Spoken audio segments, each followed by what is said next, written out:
నమస్తే people, welcome back to my YouTube channel. నేనైతే ఈరోజు చాలామందికి most favourite combination, for ever favourite combination నాకు కూడా, that is aloo curry plus puri ఎలా చేసుకోవాలో ఈ వీడియోలో చూపిస్తున్నాను. అది కూడా చాలా క్విక్గా హోటల్ స్టైల్లో ఆలూ కర్రీ ఎలా చేసుకోవాలో చూపిస్తున్నా. దానికోసం అయితే ఫస్ట్ ఆలూస్ తీసుకొని అవి హాఫ్గా కట్ చేసుకోవాలి.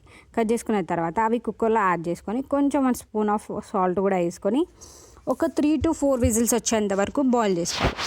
నెక్స్ట్ 1 ఆనియన్ తీసుకోండి, అది కూడా కట్ చేసుకోవాలి. అండ్ 1 టమాటో, అలాగే 1 క్యారెట్ అండ్ 2 గ్రీన్ చిల్లీస్, ఇవన్నీ కట్ చేసుకొని పక్కన పెట్టుకోవాలి. Course the next is aloo కర్రీలో ద మోస్ట్ ఫేవరెట్ ఇంగ్రీడియంట్ అనమాట, దట్ ఈజ్ బఠానీ. గ్రీన్ బఠానీ తీసుకున్నాను నేను ఇక్కడ. అండ్ అలాగే నెక్స్ట్ ఒక ప్యాన్ పెట్టుకొని అందులో కొంచెం ఆయిల్ వేసుకొని కొంచెం జీలకర్ర, ఆవాలు అండ్ అలాగే 1 spoon of ginger garlic paste and అలాగే 2 గ్రీన్ చిల్లీస్ మనం కట్ చేసుకొని పెట్టుకున్నాం కదా. అండ్ అలాగే 2 ఎండుమిరపకాయలు కూడా నేనైతే వేసుకున్నాను ఇక్కడ.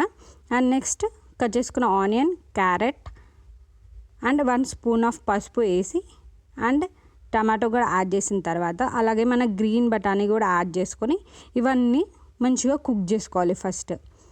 ఫస్ట్ ఒకసారి అంతా ఫ్రై అయిపోయిన తర్వాత కొంచెం 1 స్పూన్ ఆఫ్ సాల్ట్ వేసుకోండి.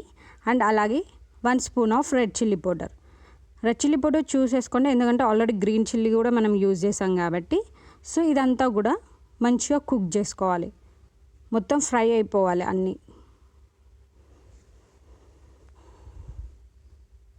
అవి ఫ్రై అయిపోయిన తర్వాత ఇందులో వెజ్జీస్ అన్నీ కొంచెం మునిగేంత వరకు వాటర్ యూజ్ చేయండి. ఆ లెవెల్లో నేనైతే ఇక్కడ వాటర్ వేసుకున్నాను. అండ్ అలాగే 1 spoon of garam masala and boil చేసుకొని పక్కన పెట్టుకున్న ఆలూని మనం స్మాష్ చేసేసి ఫుల్గా స్మాష్ చేసిన ఆలూని ఇందులో యాడ్ చేసుకోవాలి. యాడ్ చేసుకున్న తర్వాత దీని అంతా మంచిగా మిక్స్ చేసేసాలి. మొత్తం అంత నీట్గా ఒకసారి స్మాష్ చేస్తూ స్పూన్తో మళ్ళీ మిక్స్ చేసేసుకొని దీన్ని హై ఫ్లేమ్లో పెట్టుకోవాలి.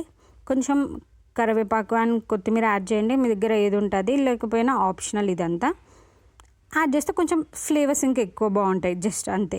సో ఇదంతా కూడా యాడ్ చేసిన తర్వాత దీన్ని హై ఫ్లేమ్లో పెట్టుకొని ఒక 10 మినిట్స్ అలా కుక్ చేయండి. చూడండి గ్రేవీ ఎంత థిక్గా ఎంత మంచిగా అయిపోయిందో, అంతే. అండ్ నెక్స్ట్ మనం పూరీలు అలా ఫ్రై చేసేసుకొని వీటి కాంబినేషన్తో ఈ ఆలూ కర్రీని ట్రై చేయండి, చాలా యమ్మీగా ఉంటుంది. And thank you for watching. మీలో ఎంతమందికి కాంబినేషన్ ఇష్టమో నాకు కామెంట్ బాక్స్లో కామెంట్ చేయండి. అండ్ మీకు కనుక ఈ వీడియో నచ్చినట్టయితే please do like, share and subscribe to my channel.